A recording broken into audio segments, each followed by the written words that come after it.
Olá pessoal, sejam muito bem-vindos, professor Lúcio. Vamos começar a estudar o conceito de geometria espacial. A gente vai falar da geometria de posição, da geometria de Euclides, geometria euclidiana, né? E para começar a falar da geometria de posição, a gente tem que definir o seguinte. Você vai visualizar que vai aparecer muito a palavra postulado ali. Postulado, na matemática, na verdade, são coisas que nós podemos admitir sem a necessidade de demonstração. Então, um exemplinho, né? Quando você tem determinada teoria, lá, por exemplo, na geometria, você vai falar lá da lei dos cossenos, você tem a formulazinha da lei dos cossenos, né? Existe uma demonstração para a lei dos cossenos, lá, né? Aquele A ao quadrado igual a B quadrado mais C quadrado menos 2BC vezes o cosseno do ângulo A, né? Essa fórmula monstro aí. Para você chegar nessa fórmula, existe uma demonstração formal, uma prova formal para você chegar nessa demonstração. Algumas coisas na matemática a gente não precisa demonstrar, né? Que daí entra essa palavrinha de axioma ou postulado. E para a gente trabalhar com a geometria euclidiana, ela tem embasamento em alguns postulados fundamentais, tudo bem? Então, ó, a gente vai pensar da seguinte maneira. A geometria de posição, a geometria euclidiana, ela dá início ao estudo da geometria espacial, tá? E a geometria espacial a gente vai ter uma dificuldade clássica, que é o quê? Nós vamos ter que trabalhar com figuras espaciais no plano. Então, um exemplinho aqui, ó, bem simplesinho. Então, se eu for desenhar aqui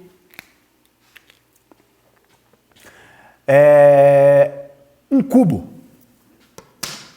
Se eu for desenhar um cubo aqui, ó.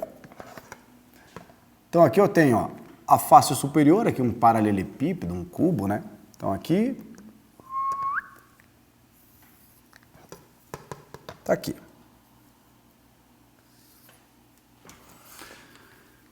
Então, olha só, moçada, aqui nós temos, no caso, a base superior lá do meu paralelepípedo, do meu cubo. Para eu desenhar as outras arestas, infelizmente, eu não consigo desenhar aqui, ó. Essa aresta que teria essa posição aqui, ó, saindo do plano do quadro, eu não consigo desenhar ela dessa maneira. Então, o que eu tenho que fazer? Eu tenho que fazer uma estimativa, colocar assim, ó, desenhar essa face aqui, ó. E para cá. Então percebe, ó, dificuldade? Eu estou desenhando uma figura espacial, uma figura que tem 3 dimensões, uma figura que não está no plano, mas eu estou desenhando ela no plano, né? Então faria para cá, ó. Aqui. Ó. Ainda nem fiz a parte invisível aqui, né? Ainda nem trabalhei aqui ainda com a parte de trás aqui, ó. Aquela parte, as faces do paralelepípedo que a gente não estaria enxergando aqui, ó. Ó. Tudo bem? Aqui. Tá joia? Então, ó, perceba a nossa dificuldade aqui, ó.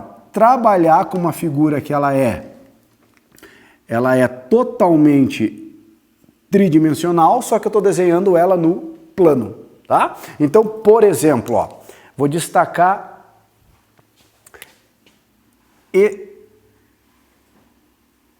essa aresta aqui, ó. Tá vendo? Essa aresta vermelha. A posição dela no espaço seria essa aqui, ó. Tudo bem? Você consegue visualizar? Aqui eu teria a face superior do meu paralelepípedo, mas eu tenho que fazer ela planificada. Então, o que vai dar embasamento para a gente tentar visualizar isso de maneira melhor são esses postulados, né, na geometria euclidiana. Então, vamos começar primeiro definindo os entes primitivos, né?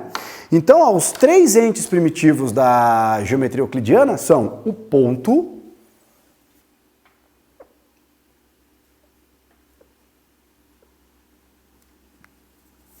Para representar um ponto, nós podemos usar qualquer letra maiúscula do nosso alfabeto, geralmente é o mais utilizado, ó, aqui o número A.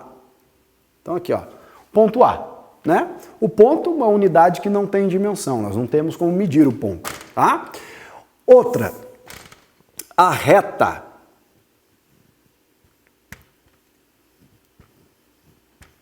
E aqui um detalhe importante, moçada, a reta, ela é infinita. Então, na hora que eu desenho aqui, ó, na hora que eu faço uma reta, tá aqui, geralmente é representado por uma letra minúscula do nosso alfabeto. Na hora que eu represento a reta, ela não tem nem começo e ela não tem fim. Então é errado você falar, a medida daquela reta é de 2 metros. A reta não mede 2 metros. O que mede 2 metros, o que mede 1 metro, 1 centímetro, é um segmento de reta, é um pedacinho da reta, mas a reta em si, não. Tudo bem? Então nós temos aqui o ponto, a reta e o outro ente primitivo é o plano. Aqui no caso eu poderia considerar o plano do quadro, o plano da parede, o plano do chão, o tampo da mesa, né? Mas aqui nós temos, ó, o plano. Geralmente representado por um paralelogramo lá, ó, que nós temos na geometria plana. Então aqui nós temos o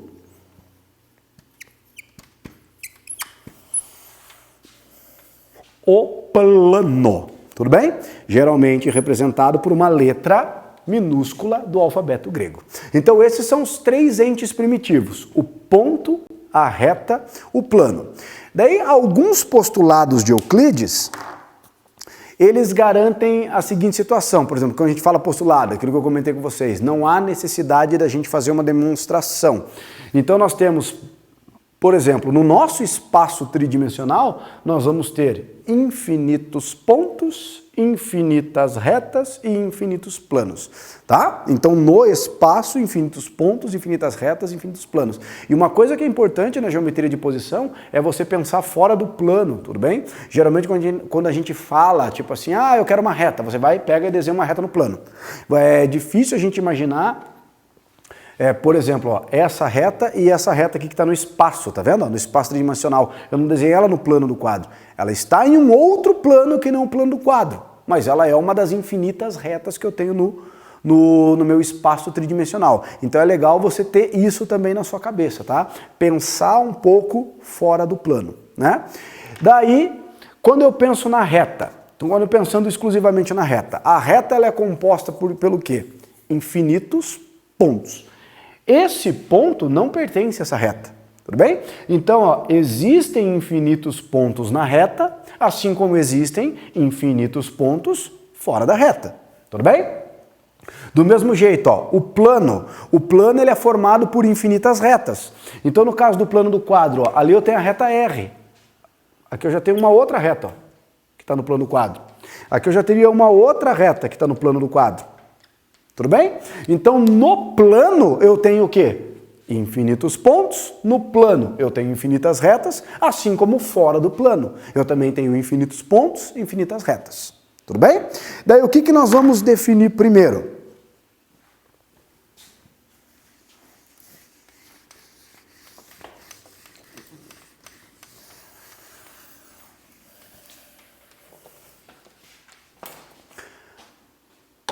O que pode acontecer quando nós trabalhamos com uma reta e um plano e um ponto? Então, ó, nós temos duas coisas possíveis. Então, imagine que nós tenhamos uma reta aqui. Tudo bem? Aqui está a reta R.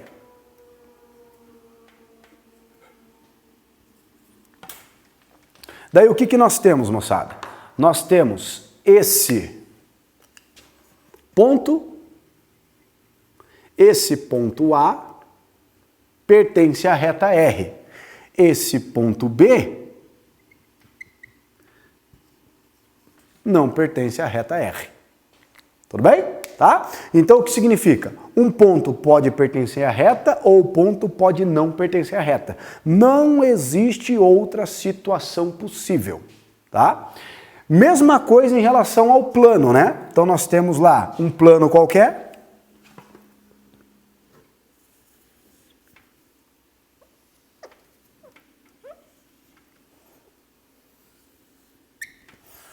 esse aqui é o plano alfa. Então nós temos o quê? Nós temos um ponto P. Esse ponto P pertence ao plano alfa. Aqui eu tenho um outro ponto, um ponto Q, que não pertence ao plano alfa, né? Ou eu posso pensar da seguinte maneira. Eu tenho o ponto Q que pertence ao plano do quadro e eu tenho o ponto aqui, ó, tampinha da minha caneta, que não pertence ao plano do quadro. Tudo bem? Tá joia? Então a gente pode dizer que ou o ponto pertence à reta ou não pertence, ou o ponto pertence ao plano, ou o ponto não pertence ao plano. Tá? Agora, uma outra coisa, se a gente for comparar a reta, né? Se eu for pensar na reta em relação ao plano. Então, por exemplo, vamos pegar aqui como base, opa, caiu. Vamos pegar aqui como base o meu escalímetro aqui, ó. Então esse é meu escalímetro. Se eu posicionar dessa maneira, aqui, o meu escalímetro, ó, essa aqui está simbolizando uma reta, pertence ao plano do quadro. Tudo bem? Todos os pontos dessa reta pertencem ao plano do quadro. Então essa reta está contida no plano do quadro. Tudo bem? Agora, se eu levantar ela um pouquinho assim, ó, perceba, ó, todos os pontos da minha reta pertencem ao plano do quadro? Não. Então eu já posso dizer que a reta não está contida no plano do quadro. Então, ó, ou a reta pertence ao, ou a reta está contida no plano, ou a reta não está contida no plano. Não estando contida no plano, o que pode acontecer? A gente pode ter duas situações. Primeira, ou ela vai ter um ponto só em comum, tudo bem? Que é quando a reta intersecta, quando a reta fura o plano, nós temos um ponto só em comum, tá? Ou pode ser que a reta não tenha nenhum ponto em comum com o plano, que daí a gente chama de reta paralela ao plano. Depois a gente vai ver qual é a condição que isso tem que acontecer, né? Então, para a reta, posicionar uma reta em relação ao plano, ou ela está contida, ou ela possui um único ponto, ela é concorrente, ou ela é paralela. Ela não tem ponto em comum com os pontos do plano. Tudo bem? Tranquilo? Agora, ó, um aspecto importante, ó. Um aspecto importante aqui. A determinação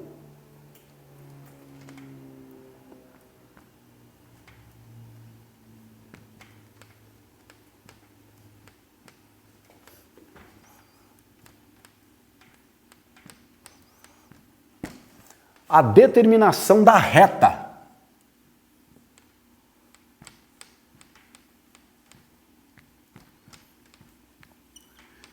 Isso aqui é importantíssimo. Como que a gente faz para determinar a reta? Esse aqui é um dos postulados mais importantes de Euclides. Esse postulado diz o seguinte, ó. Imagine que você queira localizar uma reta. Tudo bem? Então, ó. Você tem aqui uma reta.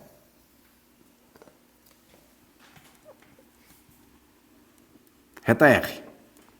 Essa reta, ela possui infinitos pontos. Vamos pegar um ponto nessa reta aqui, ó. Ponto A. Tudo bem? Ponto A dessa reta. Agora, olha só. Para você determinar essa reta, é o seguinte. A única reta do espaço tridimensional que passa pelo ponto A é a reta R? Não, ó. Aqui se eu pegar meu escalímetro e colocar aqui, ó, eu já tenho que o ponto A pertence à reta do escalímetro. Se eu fizer isso aqui, ó, o ponto A pertence a essa reta. Tudo bem? Se eu fizer isso aqui, pertence à reta. Ou seja, por esse ponto A, eu vou ter infinitas retas. Então, ó, um único ponto não determina uma única reta.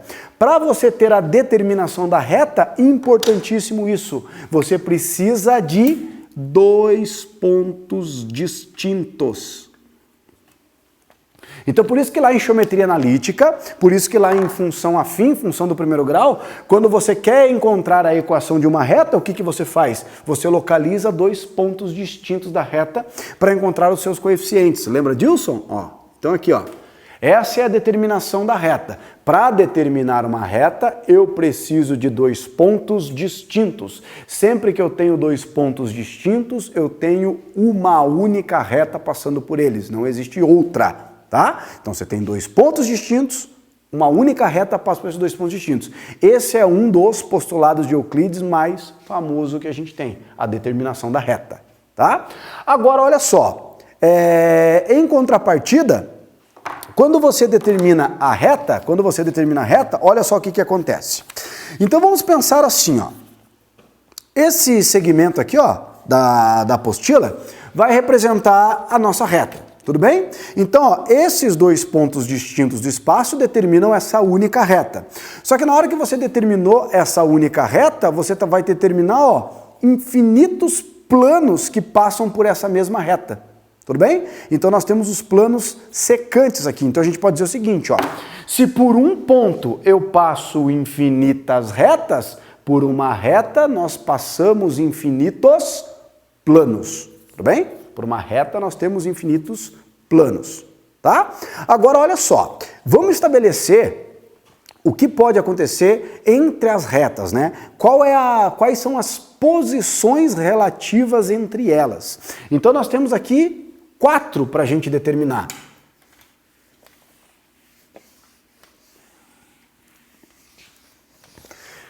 Então você vai pensar assim, ó, quando você falar em retas, você vai ter dois casos para analisar. Professor, você não falou que eram 4? Calma. Primeiro, retas, elas podem ser coplanares,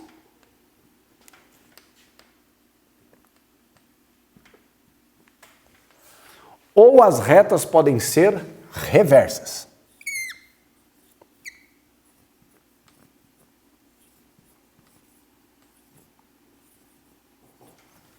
Tudo bem? Ou nós temos retas coplanares ou temos retas reversas. A palavra coplanar significa o quê? Está no mesmo plano. Então quando você diz assim, aqueles dois pontos distintos, aqueles 3 pontos distintos são coplanares, né? Então nós temos o quê? No mesmo plano. Aquelas duas retas são coplanares, estão no mesmo plano. Retas reversas, elas não vão estar no mesmo plano. Então vamos pensar no primeiro caso. Quando duas retas forem coplanares, o que pode acontecer? Primeiro, elas podem coincidir. Então eu tenho isso aqui, ó. A reta R coincide com a reta S. Tudo bem? Aqui a gente chama de retas paralelas distintas. Todos os pontos que pertencem à reta R também pertencem à reta S. Tá? Paralelas coincidentes. Então, ó, segundo caso. Elas podem ser paralelas.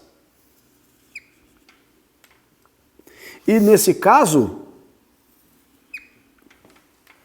distintas. Tudo bem? Símbolozinho de paralelismo aqui, ó. Retas paralelas distintas. Lembra o que significa retas paralelas distintas? Não existe ponto de interseção, tá? Não existe ponto de interseção. Essas duas retas não se intersectam. Não tem um ponto da reta R que também pertence à reta S, tá? E o terceiro caso de retas coplanares são as retas concorrentes.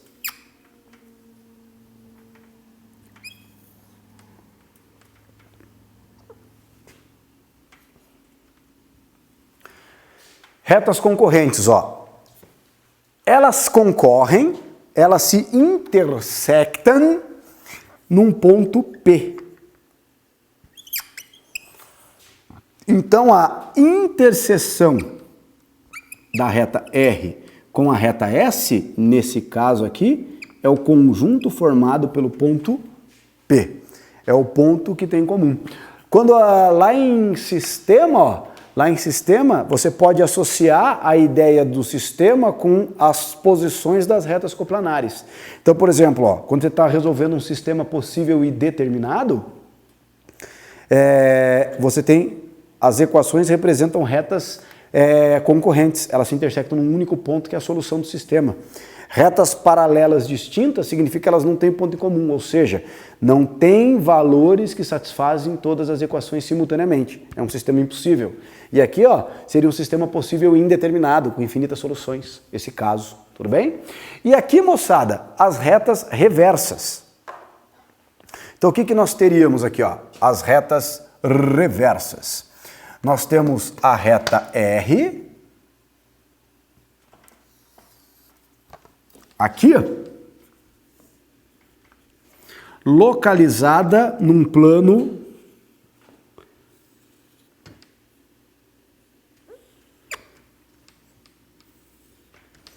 tudo bem? Num plano alfa. E aqui eu tenho a reta S localizado num plano beta.